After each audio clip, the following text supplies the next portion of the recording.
अस्सलाम वालेकुम नाजरीन, आप देख रहे हैं नया पाकिस्तान और मैं हूं शहजाद इकबाल। आलमी सियासत और बिलखसूस बरे आजम अमरीका की सियासत में नए साल का धमाकेदार आगाज हुआ है। अमरीका ने 36 साल बाद लातीनी अमरीका के किसी मुल्क पर बराह रास्त हमला करके वेनेजुएला में रिजीम चेंज ऑपरेशन का आगाज कर दिया है।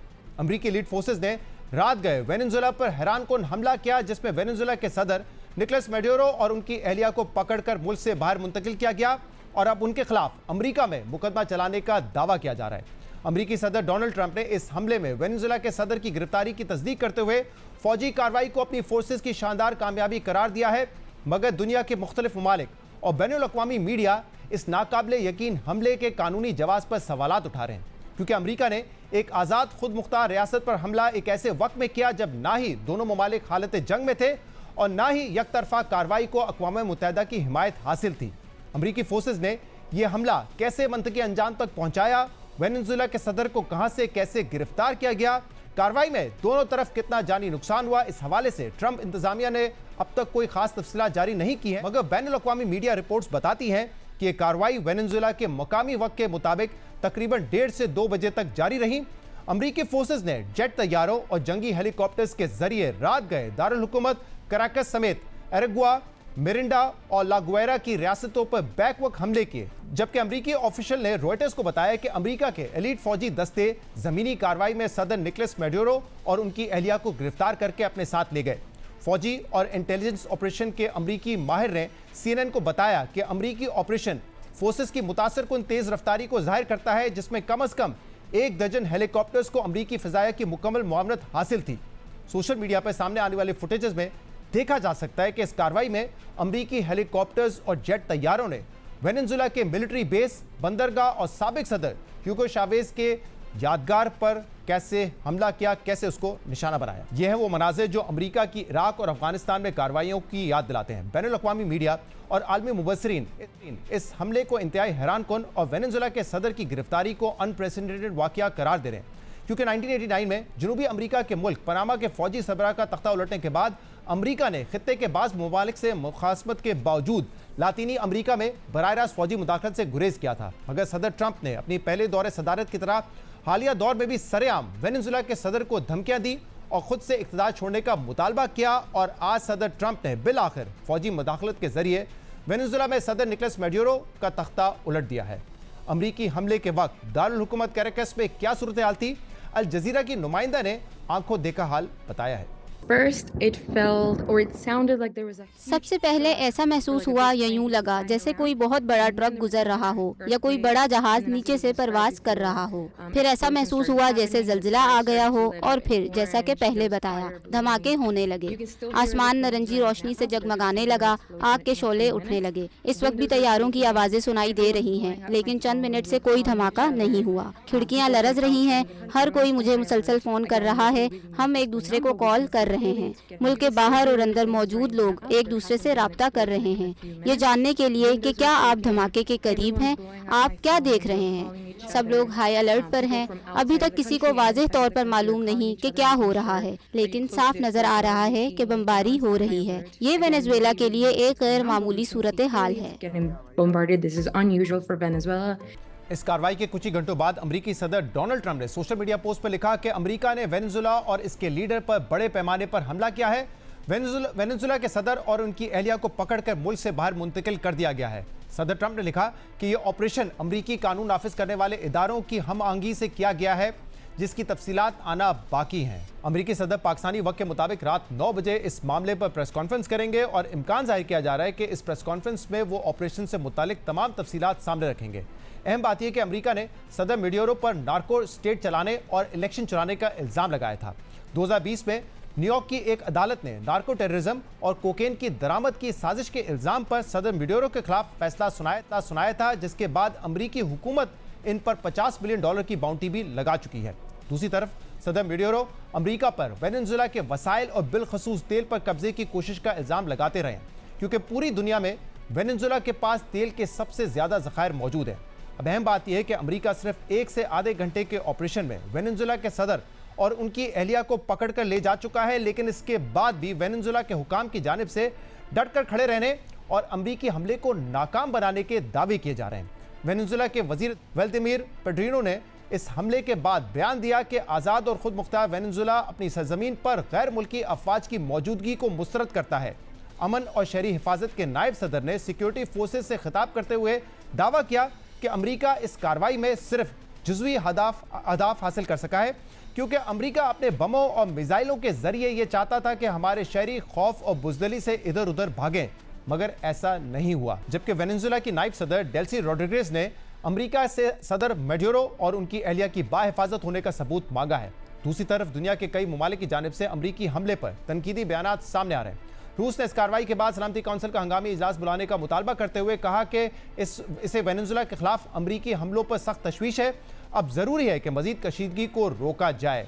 वेनेजुएला के हमसाया मुल्क कोलंबिया के सदर ने दुनिया को खबरदार करते हुए कहा कि अमरीका ने वेनेजुएला पर हमला कर दिया है, जिसे कोलंबिया सख्ती से मुस्तरद करता है। इसके अलावा क्यूबा, चिली, मेक्सिको और ईरान ने भी इस हमले की मजम्मत की है। चीन अभी तक अमरीकी कार्रवाई पर खामोश है, जबकि बरतानिया, यूरोपीय यूनियन, जर्मनी और इटली समेत दीगर यूरोपीय ममालिक ने सूरत-ए-हाल पर गहरी नजर रखने की बयानात जारी किए हैं। इस पूरी सूरत-ए-हाल में अब दो सवाल अहम है। पहला यह कि अमरीका और वेनेजुएला के दरमियान हालात इस नहज तक कैसे पहुंचे और सदर मैड्यूरो की गिरफ्तारी के बाद आगे क्या होगा, क्योंकि रिपब्लिकन सेनेटर माइक ली का दावा है कि अमरीकी वजीर खारजा मार्को रूबियो ने उन्हें टेलीफोन कॉल पर इस बात की तस्दीक की है कि आज की कार्रवाई के बाद अमरीका वेनेजुएला में मजीद किसी कार्रवाई का इरादा नहीं रखता।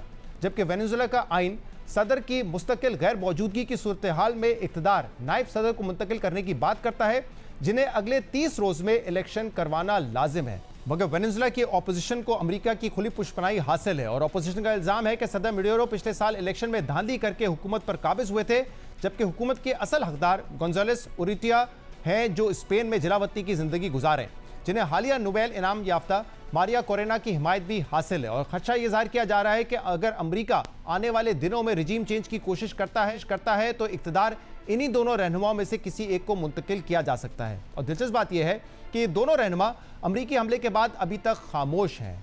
अहम बात यह कि आज की कार्रवाई से पहले अमरीका पिछले 1 से 1.5 माह के दौरान मंशियात स्मगलिंग के इल्जामात पर वेनेजुएला के 2 दर्जन से ज्यादा बहरी जहाजों को निशाना बना चुका है। जबकि पिछले माह सदर ट्रंप ने वेनेजुएला के मुकम्मल समुद्री ब्लॉकेड का भी ऐलान किया था। अमरीकी सदर डोनाल्ड ट्रंप का मुसलसल ये दावा रहा है कि वेनेजुएला से स्मगल होने वाली मंशियात हर साल लाखों अमरीकियों की मौत की वजह बनती है। इसलिए वेनेजुएला और इसके गैर कानूनी तारकीन वतन को रोकना जरूरी है। मगर मामला यहाँ सिर्फ मंशियात की स्मगलिंग या गैर कानूनी इमिग्रेशन का नहीं है, मामला वेनेजुएला के तेल और दीगर वसाइल का भी है, जिसका इजहार सदर ट्रंप भी सरेआम कर चुके हैं। सदर ट्रंप ने पिछले साल 18 दिसंबर को सहाफियों से गुफ्तगू में कहा था कि वेनेजुएला के पास बहुत तेल है, मगर उन्होंने हमसे तेल हासिल करने के इख्तियारात छीन लिए हैं और अब हमें वो वापस चाहिए। Getting land, oil rights, whatever we had, they took it away because we had a president that maybe wasn't watching, but they're not going to do that. We want it back. They took our oil rights. We had a lot of oil there. As you know, they threw our companies out, and we want it back. यानी सदर Trump इस कार्रवाई से पहले ही वाजे कर चुके थे कि उनकी नजरें वेनेजुएला के तेल पर हैं। और पिछले कुछ इंटरव्यूज में सदर ट्रंप ये भी वाजे कर चुके थे कि अब वो वेनेजुएला के सदर से कोई बात नहीं करेंगे। जबकि वेनेजुएला के सदर आज की कार्रवाई से सिर्फ 4 रोज पहले अमेरिका को ये पेशकश कर रहे थे कि अगर अमेरिका मंशियात की स्मगलिंग रोकने के लिए कोई मुआहदा करना चाहता है तो वो उसके लिए तैयार हैं। अगर अमेरिका को हमारा तेल चाहिए तो हम उसके लिए भी तैयार हैं। अमरीकी हुकूमत ये बात जानती है, क्योंकि हमने इनके कई तर्जुमानों को बता दिया है कि अगर वो मनशियात की स्मगलिंग के खिलाफ किसी मुआहदे पर संजीदगी से बात करना चाहते हैं तो हम इसके लिए तैयार हैं। अगर इन्हें तेल चाहिए तो वेनेजुएला शेवरन की तरह अमरीकी सरमाकारी के लिए भी तैयार है, जब भी वो चाहें और जो भी और जिस तरीके से वो चाहें। और इस पूरी सूरत-ए-हाल पर बात करने के लिए हमारे साथ मौजूद हैं पाकिस्तान के साबिक सफीर हुसैन हक्कानी। हुसैन हक्कानी साहब, बहुत बहुत शुक्रिया, आपने हमें वक्त दिया। हुसैन हक्कानी साहब, अमेरिका ने वेनेजुएला पर हमला किया और बड़ा ही कहा जा रहा है कि अनप्रेसिडेंटेड और फिल्मी सीन था कि चंद घंटों की कार्रवाई में उनके प्रेसिडेंट और उनकी जो वाइफ थी उनको कैप्चर करके वो मुल्क से बाहर ले गए। अब एक तरफ तो ये कहा जा रहा है कि ये नार्को टेररिज्म के जो इल्जामात लग रहे थे उस वजह से ये कार्रवाई की गई है और उनको कैप्चर किया गया है और अब अमेरिका में उनके खिलाफ कार्रवाई होगी। दूसरी तरफ कहा जा रहा है ये रिजीम चेंज की एक कोशिश है। आप कैसे देखते हैं इसको? ये रजीम चेंज ही की कोशिश है, और इस तरीके के साथ अमेरिका ने एक दफा पहले पनामा के सदर को मैनुएल नोरिएगा को इसी तरह से अगवा किया था। बहुत अरसा हुआ, लेकिन उसके बाद भी लोगों ने यही कहा था कि ये बैनुल अक़वामी कानून की खिलाफ वर्जी है। और उस बार कम से कम अक़वाम मुत्तहिदा के सामने कुछ शिकायतें पेश की थी अमेरिका ने। इस बार वो जहमत भी नहीं की गई। सदर ट्रंप बहुत अरसे से ये चाह रहे हैं कि अमेरिका अपनी सरजमीन से दूर फौजी कार्रवाइयों से रुक जाए, लेकिन अपने खित्ते में इतनी फौजी ताकत बरकरार रखे कि हर मुल्क और उसकी हुकूमत अमेरिका के अहकाम की ताबे रहे, और ये उसी सिलसिले की एक कड़ी है। और ये आप बिल्कुल दुरुस्त कह रहे हैं। 1989 में जो है वो आखिरी अमेरिका की तरफ से लैटिन अमेरिका में कार्रवाई की गई थी। तो इस वक्त वजह क्या नजर आ रही है? क्या अपनी एक पावर दिखाना चाहता है, पावर असर्ट करना चाह रहा है अमेरिका, या जो बात की जा रही है कि ऑयल रिजर्व्स वेनेजुएला पे बहुत ज्यादा है, जिसका मेजर एक्सपोर्ट चाइना पर होता है, कुछ अमेरिकन कंपनीज पे भी होता है, उस चक्कर में ये सब किया जा रहा है? देखिए, तेल का मामला तो अपनी जगह है, और बहुत सारे लोग इसके ऊपर यही सोचते हैं कि अमेरिका मुख्तलिफ ममालिक के तेल के वसाइल के ऊपर अपनी बालादस्ती रखना चाहता है। लेकिन ये भी एक हकीकत है कि अमेरिका अब बड़ी हद तक खुद इन्हिसारी के मकाम तक पहुंच चुका है तेल के मामले में। ज्यादा अहम बात यह है कि वो ये नहीं चाहते कि जो वेस्टर्न हेमिस्फेयर है, यानी अमेरिका का अपना जो कुर्ब जवार का इलाका है, उसमें किसी बैरूनी ताकत का असर हो। अभी चंद दिन पहले ही अमेरिका की नेशनल सिक्योरिटी स्ट्रेटजी रिलीज की गई है। उसमें भी ट्रंप इंतजामिया ने यह कहा है कि अमेरिका यूरोप और मशरक़ वस्ता और मशरक़ बईद इनमें अपनी फौजी ताकत को इस्तेमाल करना और वहां पे दूसरे मुल्कों की मदद करना बंद कर देगा, लेकिन जो उसका अपना खित्ता है उसमें अपनी ताकत का मुजाहरा भी ज्यादा करेगा और हर एक से अपनी मर्जी भी मनवाएगा और अपनी बालादस्ती कायम रखेगा। ट्रंप साहब के लिए ये जरूरी है कि वो बालादस्ती का मुजाहरा करके कुछ अमेरिका में अपनी गिरती हुई साख और मकबूलियत को वापस हासिल करें, और दूसरी तरफ ये भी दिखाएं कि उनकी जो पॉलिसी है वो 19वीं सदी के अमेरिकी सदूर की तरह है कि जब अमेरिका गनबोट डिप्लोमेसी किया करता था इस इलाके में, अगर कोई बात नहीं मानता था तो फौरन कुछ ना कुछ फौजी कार्रवाई हो जाया करती थी।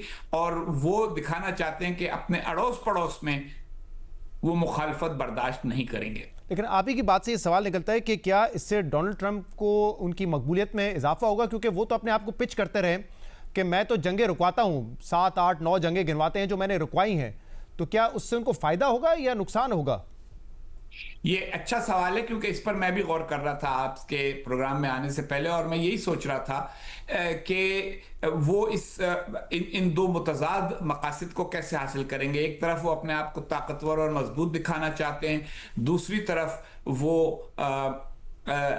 ये भी कहते हैं कि मैं अमन का पैगंबर हूं। मेरा ये ख्याल है कि ताकत का मुजाहरा उनके लिए इसलिए ज़रूरी था कि उनके करीबी मुशीरों ने ये उनको समझाया कि अमरीकी अवाम को अमरीकी ताकत का मुजाहरा अच्छा लगता है। तो ये तो हो गई डोमेस्टिक पॉलिटिक्स की बात। दूसरा इंटरनेशनल पॉलिटिक्स की भी बात है कि ज्यों-ज्यों सदर ट्रंप की मकबूलियत अमेरिका में कम हो रही है, वैसे ही बाकी ममालिक के हुक्मरानों ने भी ये बात समझना शुरू कर दी है कि जो अमेरिका में तब्दीलियां आ रही हैं शायद ये दूर रस ना हो, तवीलुल मियाद ना हो और ट्रंप के साथ ही खत्म हो जाएं।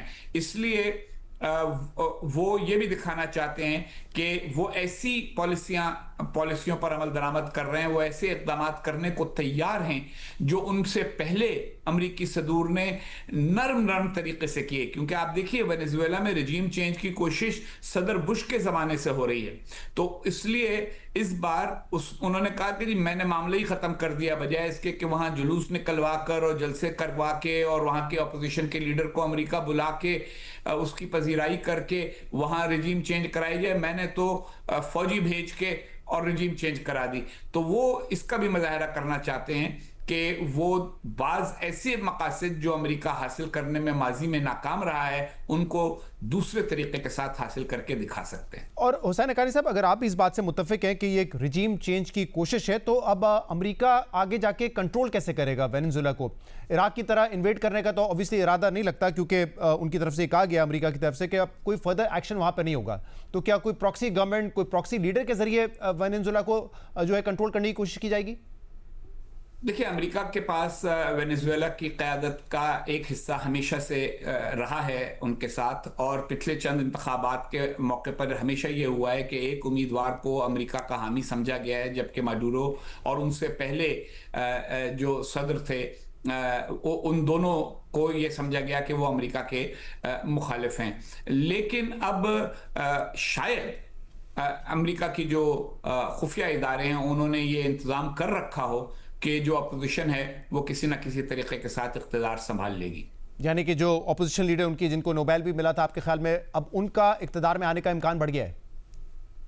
मेरा ये ख्याल है कि माडुरो को जिस तरीके की ताकत हासिल थी, जिस तरीके की हिमायत हासिल थी, जिस तरीके की पजीराई हासिल थी, वो शायद उनकी पार्टी के किसी और फर्द को हासिल ना, और जो भी आएगा वो भी ये सोचेगा कि अगर ये उनके साथ हो सकता है तो मेरे साथ भी हो सकता है। तो शायद इस वजह से वो बेहतर यही समझें कि इंतखाब करा के अपोजिशन को इख्तियार संभालने दें। और हुसैन हक्कानी साहब, आपके एनालिसिस के मुताबिक ये और किस किस के साथ हो सकता है? क्योंकि जैसे हमने कहा कि 1.5-2 घंटे की कार्रवाई में कोई ना रेजिस्टेंस ऐसी सच नजर आई और वो बासानी प्रेसिडेंट को और उनकी एहलिया को वहां से लेके चले गए।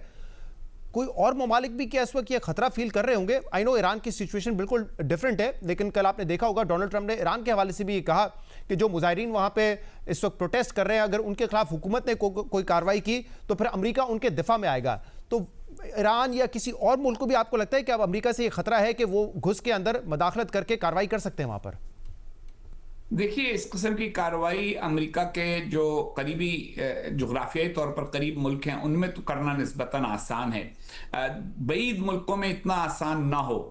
लेकिन जहां तक ट्रंप इंतजामिया का ताल्लुक है, वो यकीनन अमेरिका की अस्करी क़ुव्वत को हर तरीके के साथ इस्तेमाल करने पर आमादा नजर आती है। आपने देखा होगा कि उन्होंने खुद अमेरिकी शहरों में अपनी फौज भेज डाली, जो अमेरिका में आईनी तौर पर काबिल कबूल साल से नहीं रहा यह मामला कि किसी भी मकसद के लिए वफाकी हुकूमत सूबाई गवर्नरों की रजामंदी के बगैर मरकजी फौज भेज दे, लेकिन उन्होंने भेज दी। तो वो बहुत सारी चीज़ों में अपनी, जिसको कहते हैं किस्मत या ताकत, दोनों को आजमा रहे हैं और पुश कर रहे हैं। तो वो और ममालिक के लिए भी खतरा बन सकते हैं।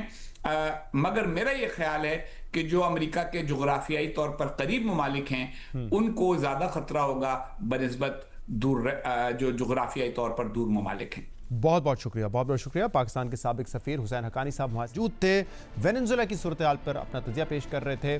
प्रोग्राम में एक ब्रेक शामिल करते हैं, मजीद बात करेंगे, हमारे साथ रहिएगा।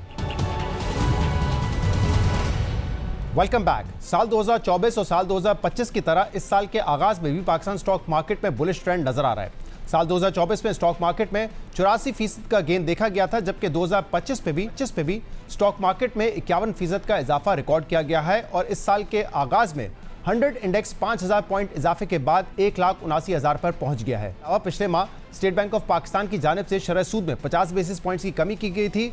और अब महंगाई के नए आदाद शुमार भी सामने आए हैं, जिसके मुताबिक दिसंबर के महीने में पिछले साल के मुकाबले में महंगाई की शरह 5.6% पर आ गई है। जबकि अहम बात यह कि साल 2025 में हेडलाइन इन्फ्लेशन की शरह 3.5% रही, जो साल 2015 के बाद सबसे कम है।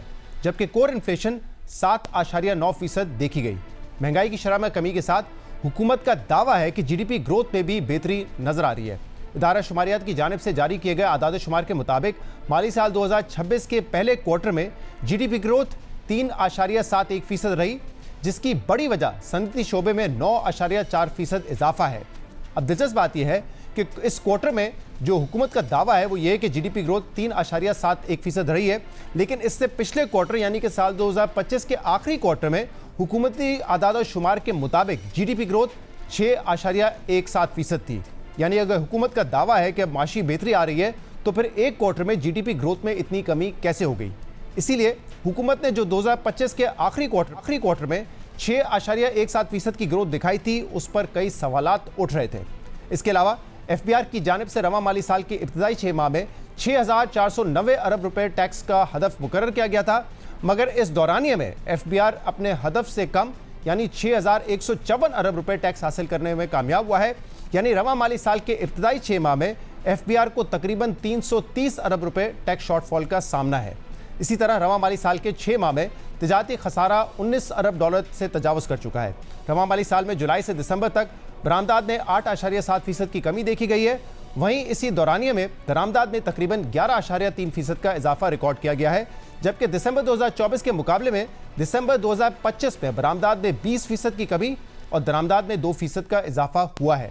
इसके अलावा कैलेंडर ईयर 2025 में स्टेट बैंक ऑफ पाकिस्तान के जो रिजर्व्स हैं उसमें $4.2 बिलियन का इजाफा हुआ है, जिसके बाद स्टेट बैंक ऑफ पाकिस्तान के कुल रिजर्व्स इस वक्त $15.9 बिलियन तक पहुंच चुके हैं, जबकि अक्टूबर 2024 से सितंबर 2025 तक स्टेट बैंक ऑफ पाकिस्तान ने $6.9 बिलियन बैरूनी अदायगियों और रिजर्व्स को बिल्ड करने के लिए मार्केट से खरीदे हैं। पाकिस्तान स्टॉक एक्सचेंज की परफॉर्मेंस पर और इकोनॉमिक परफॉर्मेंस पर बात करने के लिए हमारे साथ मौजूद है माहिर मईशत मोहम्मद सोहेल। सोहेल साहब, बहुत बहुत शुक्रिया वक्त देने के लिए। सोहेल साहब, हमने देखा है कि पिछले 3 कंसेक्यूटिव ईयर्स में स्टॉक मार्केट ने बड़ा अच्छा परफॉर्म किया है। साल 2024 में 84% का गेन, साल 2025 में 51% का गेन और इस साल भी जो स्टार्ट हुआ है स्टॉक मार्केट का पॉजिटिव है। क्या फैक्टर्स हैं आपके ख्याल में जो स्टॉक मार्केट को कंटिन्यूसली ड्राइव कर रहे हैं, और क्या इस आने वाले साल के लिए भी फंडामेंटल्स को देखते हुए, इकोनॉमिक परफॉर्मेंस को देखते हुए, क्या ये कहा जा सकता है कि ये ट्रेंड कंटिन्यू करेगा? बिस्मिल्लाहिर्रहमानिर्रहीम। Thank you Shahzad. देखिए, जब से पाकिस्तान की स्टॉक मार्केट लाइमलाइट में आई है 1990 की से, जब से ये तीसरा ऐसा फेज है कि 3 साल लगातार मार्केट बढ़ी है और इतनी तेजी से बढ़ी है। इसी तरह के 2 और अदवार आ चुके हैं। और जिस तरह आपने कहा कि पिछले साल जो बढ़ने की जो वजूहात थी, मेरे ख्याल में सबसे बड़ी वजह तो इकोनॉमिक एंड पॉलिटिकल स्टेबिलिटी थी। इसके अलावा जो फॉरेन महाज पर, चाहे पाकिस्तान अमेरिका ताल्लुकात हों या पाकिस्तान सऊदी अरेबिया ताल्लुकात हों, वो बेहतर हुए, उससे भी इन्वेस्टर कॉन्फिडेंस बेहतर हुआ और माइक्रो लेवल पर इतनी तेजी से इंटरेस्ट रेट कम हो गए कि 22% से 10.5 हो गए। पाकिस्तान में एक बहुत बड़ा सरमाया डॉलर की तरफ राग़िब होता है, प्रॉपर्टी की तरफ राग़िब होता है, तो डॉलर और प्रॉपर्टी पे लोगों को ज़्यादा गेन नहीं मिला। तो ये सारे अवामिल का नतीजा ये हुआ कि 2025 में मार्केट ने 50% से ज़्यादा रिटर्न दिया और पिछले तकरीबन कोई 2.5 साल में मार्केट 4 गुना से ज़्यादा बढ़ चुकी है। अगर एसेट क्लास वाइज बात की जाए, वैसे गोल्ड ने आउट परफॉर्म किया है पाकिस्तान स्टॉक मार्केट को, लेकिन ऑब्वियसली फिजिकली गोल्ड खरीदना सबके लिए आसान नहीं होता। दूसरा, रियल एस्टेट में हम देखते थे वो एक ऐसा एसेट क्लास था जहां पे बहुत ज़्यादा पैसा जाता था, लेकिन वहां पर भी हमने कोई बहुत ज़्यादा अपसाइड नहीं देखी है। तो क्या ये भी एक बड़ी वजह है कि जो लिक्विडिटी है वो या डायरेक्टली स्टॉक मार्केट में आ रही है शेयर्स परचेज की सूरत में या फिर म्यूचुअल फंड्स के थ्रू, और उस वजह से भी पिछले 2 साल से मार्केट को काफ़ी बेनिफिट हुआ है? देखें, 23, 24 और 25 के मिड तक तो वैल्यूएशन की वजह बढ़ती रही है और पिछले 6 माह से आपने सही कहा वो लिक्विडिटी की वजह से बढ़ रही है, क्योंकि जो हमारा पी था है जो हिस्टोरिकल रहा है पिछले 10-20 साल का एवरेज 7 से 8 टाइम्स, वो पहुंच गया है। तो अभी जो भी मार्केट बढ़ रही है और ये साल के शुरू में भी जो बढ़ी है, वो आपने बिल्कुल दुरुस्त कहा कि लिक्विडिटी की वजह से है।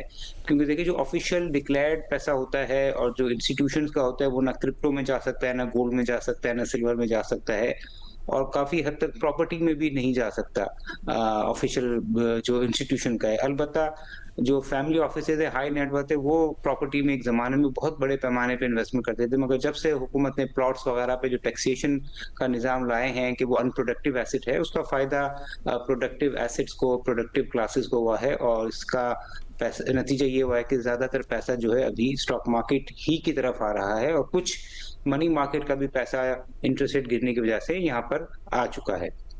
सोहेल साहब, इसके अलावा मुल्क में एक बहस ये जारी है कि ठीक है, हमने माशी स्टेबिलिटी तो देख ली है, लेकिन अब ग्रोथ की तरफ जाना है। हुकूमत ने जो आदाद शुमार जारी किए हैं रवां हफ्ते, उसमें बताया गया है कि जो जीडीपी ग्रोथ थी पहले क्वार्टर में इस माली साल के, वो तकरीबन 3.71% रही है और टारगेट जो है वो 4.2% का है।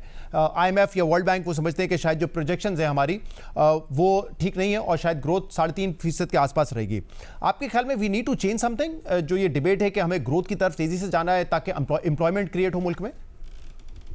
देखिए, ये डिबेट तो नहीं है, बहुत सारी विश होती हैं। ये विश है मेरी कि 1% इंटरेस्ट रेट हो जाए, ये विश है मेरी कि तनख्वाह बढ़ जाए, ये विश है कि पाकिस्तान का हर आदमी अमीर हो जाए। मगर हमने इसी ख्वाहिशात के लिए पिछले 20 साल में तजुर्बे किए, चाहे वो मीडिया के प्रेशर में आके या इंडस्ट्रियलिस्ट के प्रेशर में आके या किसी के भी प्रेशर में आके, कि हमने एक कमज़ोर इकोनॉमी को तेज़ी से बढ़ने के लिए बूस्टर लगाए, गियर लगाए और उसका नतीजा ये होता है कि 6% हमने ग्रोथ 17 में भी थी, फिर इसके बाद आपने देख लिया क्या हाल हुई, फिर 2021 में भी थी, फिर इसके बाद आपने देख लिया क्या हाल थी और इसी तरह तारीख गवाह है 2007-8 में भी यही चक्कर हुआ था। तो देखिए विश तो बिल्कुल सही है रोज़गार पैदा करने के लिए, पॉवर्टी खत्म करने के लिए ये बिल्कुल सही विषय है कि इकोनॉमी को 6% से बढ़ना चाहिए। मगर जिस ग्रेजुअल अंदाज में इस दफ़ा इकोनॉमी को मैनेज किया जा रहा है, मेरे ख्याल में ये पेनफुल ज़रूर है मगर ग्रेजुअल, इंक्लूसिव और सस्टेनेबल ग्रोथ यही है। और मुझे लग रहा है कि ये जो आपने कहा कि पहली क्वार्टर के जो जीडीपी आई है और दो कम है, 4% से कम है, मगर 4 साल के बाद इतनी ग्रोथ हुई है। तो हमें लग रहा है कि इस साल 4% ग्रोथ होगी, अगले साल 4.5, इसके बाद 5। तो ये ग्रेजुअल ग्रोथ करना पाकिस्तान के लॉन्ग टर्म सस्टेनेबिलिटी के लिए ज़्यादा बेहतर है।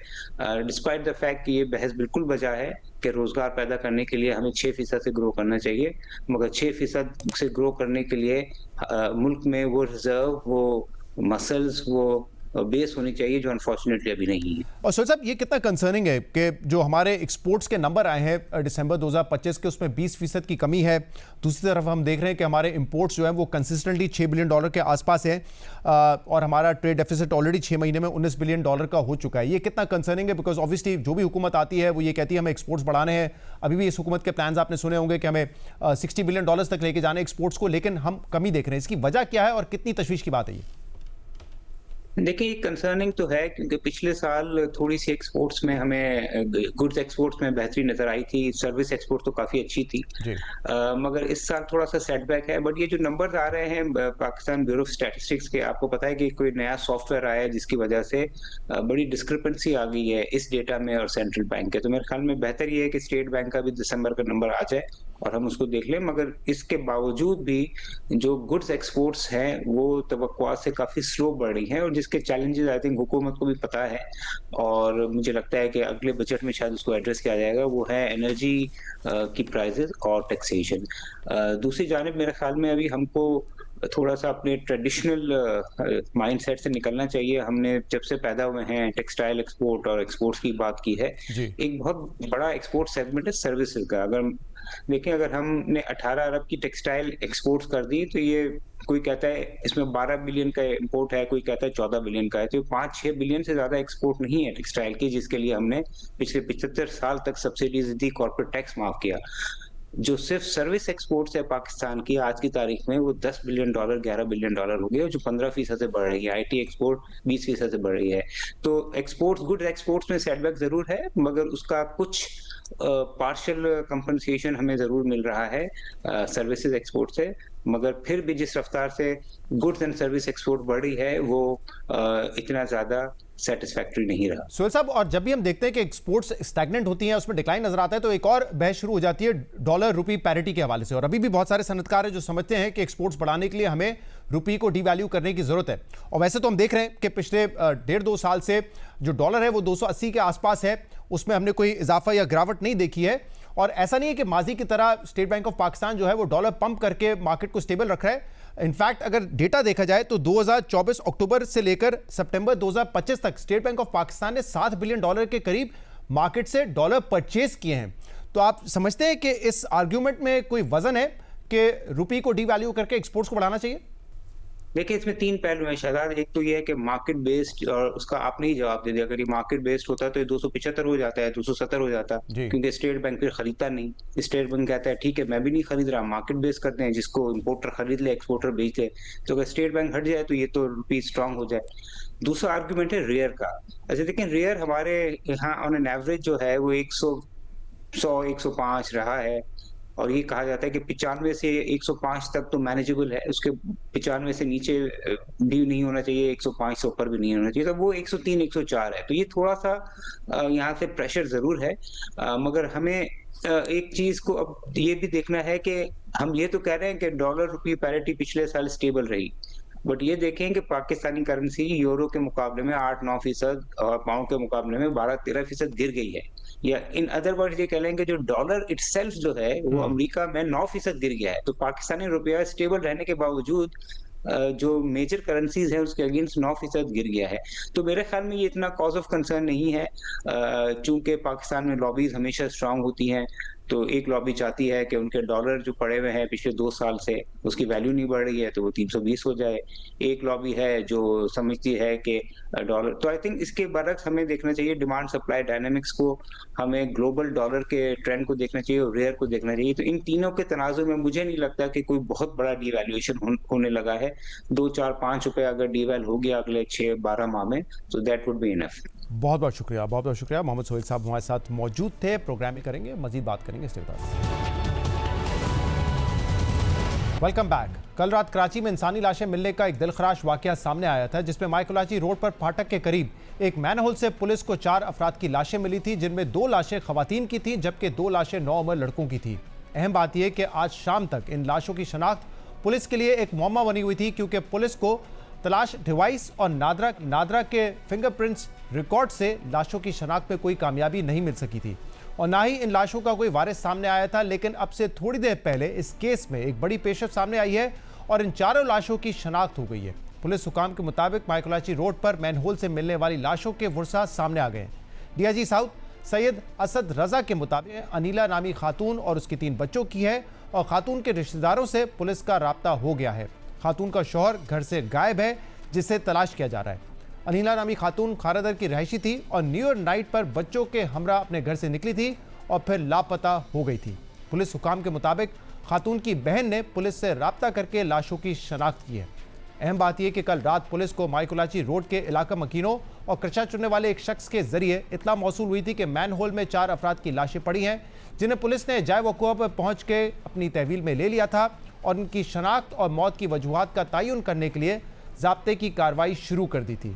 इस मामले पर हम मज़ीद बात करेंगे, जिसके लिए हमें ज्वाइन किया है डीआईजी साउथ सैयद असद रजा ने। असद रजा साहब, बहुत बहुत शुक्रिया, आपने हमें ज्वाइन किया। असद साहब, कल माइकोलाची से 4 जो लाशें मिली थी, सुबह तक बताया जा रहा था कि उनकी शनाख्त नहीं हो रही है, लेकिन अब पुलिस ज़राए बता रहे हैं कि उनकी शनाख्त हो चुकी है। ज़रा तफसीलात बताइएगा। जी हाँ, बिल्कुल। कल एक बड़ा एक ट्रेजिक जो है वो इंसिडेंट को पेश आया और पुलिस ने किसी राहगीर ने पुलिस को बताया कि जहाँ पर कुछ स्मेल, फाउल स्मेल आ रही है। जब उसको चेक किया गया तो वहाँ पर 4 डेड बॉडीज जो थी वो मिली और पुलिस ने जैसे ही इसकी उनको इत्तला मिली तो उसके ऊपर पुलिस ने तफ्तीश का आगाज कर दिया और चारों जो बॉडीज थी वो इंतहाई एडवांस स्टेज ऑफ डीकम्पोजिशन में थी और ये कोई ऐसा कोई ड्रेनेज का सीवर था जिसमें इनको फेंका गया था। और ये जो इलाका है माइकोलाची का, ये बेसिकली एक मार्शी फॉरेस्ट लैंड है जो कि बिल्कुल शहर के जनूब में पाई जाती है और ये एक सुनसान जगह है जहाँ पर किसी जो हमारी अभी तक सस्पिशन है जो कि इन्वेस्टिगेटिव लीड्स के ऊपर हमने अभी तक फॉर्म किया है, वो ये है कि कुछ एक या एक से ज़्यादा अफराद ने इनको किसी जगह पर कत्ल करके जहाँ पर उनकी जो बॉडीज़ हैं उनको डंप कर दिया और उनके ऊपर ऐसी चीज़ रख दी जिससे वो छुप गई। तो जो जैसे कि खातून, इनका नाम अनिला है और ये जो बाकी 3 लोग थे वो उनके बच्चे थे अपने। जी हाँ, जो हमारी वैसी इन्वेस्टिगेशन थी उसमें भी हमें यही दिखाई दे रहा था कि जो उसमें ऐसे बच्चे थे जो कि 2 फीमेल्स थी और उसके अलावा उसमें एक जो था वो बच्चा था जो कि कम उम्र था, 10 साल का था। इसी तरह से जो एक जो बेटा है जो सबसे छोटा था उसका नाम हसैन अली अभी हमें पता चल गया है। इसी तरह से जो 2 बच्चियां थी उनसे एक जो है वो किश्वर जहरा और दूसरी जो है उसका नाम जो है कुनैन जहरा जो है वो बताया जाता है। और हमने वैसे तो अपने इस चीज़ को मज़ीद प्रूव करने के लिए हमने वैसे उनके डीएनए के सैंपल्स भी ले लिए थे और उससे भी कोशिश की जा रही थी कि हम पता करें कि क्या ये ही फैमिली के अफराद हैं कि डिफरेंट हैं। मगर अब चूंकि उनके फैमिली मेम्बर्स हमारे पास आ गए हैं तो हमें अभी इस चीज़ की तस्दीक हो गई है कि एक फैमिली के अफराद हैं जी और ये खारादर कराची के रहायशी थी खातून और उसके ये बच्चे हैं। और सुबह तक जो रिपोर्ट किया जा रहा था उसमें कहा जा रहा था कि पोस्टमार्टम की जो रिपोर्ट है और मेडिको लीगल है उसके मुताबिक शायद ये जो डेड बॉडीज़ थी ये 10 या 15 दिन पुरानी थी, लेकिन अब ये कुछ इत्तालात सामने आ रही हैं जिसमें शायद उनकी बहन का ये वर्जन है उन खातून का कि न्यू ईयर नाइट को वो निकली थी और फिर वापस नहीं आई है। तो आप लोग किस नतीजे पे पहुंचे? जी, जो हमारा वैसे तो जो पोस्टमार्टम और जो केमिकल एनालिसिस है वो अभी हतमी तौर पर रिपोर्ट नहीं आई, मगर हमारी जो तफ्तीशी जो थी जो हमारे इन्फ्रेंस था वो यही था कि ये 3 या 4 दिन पुरानी जो है ये डेड बॉडीज हैं। क्योंकि जब भी कोई डेड बॉडी जो है डीकम्पोजिशन का शिकार होती है तो उसके अंदर जो मैगेट्स हैं, जो वो कीड़े जो पड़ते हैं, उनकी जो अगर उनको एनालाइज किया जाए तो पता चल सकता है कि उनके अंदर जो लाइफ साइकिल है वो कितनी देर से जो है वो स्टार्ट किया गया है। तो हमें जो मैगेट्स मिले थे डेड बॉडीज में से, जब उनको एनालाइज किया गया तो पता चला कि ये इनका पहला लाइफ साइकिल चल रहा है, जो कि तकरीबन 24 से 48 घंटे का होता है। तो इससे हमें ये अंदाज़ा था कि 3 या 4 दिन पुरानी लाशें हैं। और जब अभी हमें इनके फैमिली मेम्बर्स ने भी बताया है कि ये न्यू ईयर जो है, जैसा कि जुमेरात की रात जो है उस वक्त ये यहाँ से अपने घर से जो है वो चली गई थी अपने बच्चों के साथ जी, और तब से लापता थी। और ये जो अनिला नामी खातून है, इनके शौहर लापता है, पुलिस उनके लिए इस वक्त उनकी तलाश जारी है। तो क्या ये सस्पेक्ट हो सकते हैं और क्या मोटिव का अब तक कोई अंदाजा लगा सकें आप लोग, जो बात आपकी रिश्तेदारों से हुई है?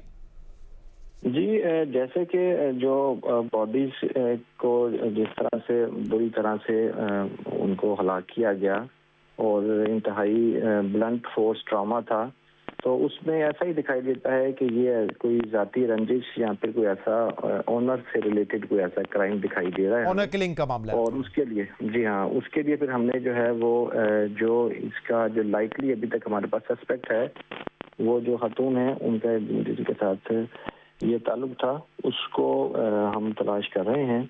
और उसके साथ साथ जब ये खातून अपने घर से निकली है उसको भी हम बैक ट्रैक कर रहे हैं। तो देखें कि हतमी तौर पर तो नहीं कहा जा सकता कि कौन इसका जिम्मेदार है, मगर इंशाअल्लाह ताला जल्दी हमें इसमें लीड जो है वो मिली हैं, जिससे हम जल्दी जो है असली कातिल जो कातिल है उनके पास पहुंच जाएंगे। बहुत बहुत शुक्रिया, बहुत बहुत शुक्रिया। सैयद असद रजा हमारे साथ थे। नाज़रीन, आज के प्रोग्राम में इतना ही। शो से इजाज़त दीजिए। अल्लाह हाफ़िज़।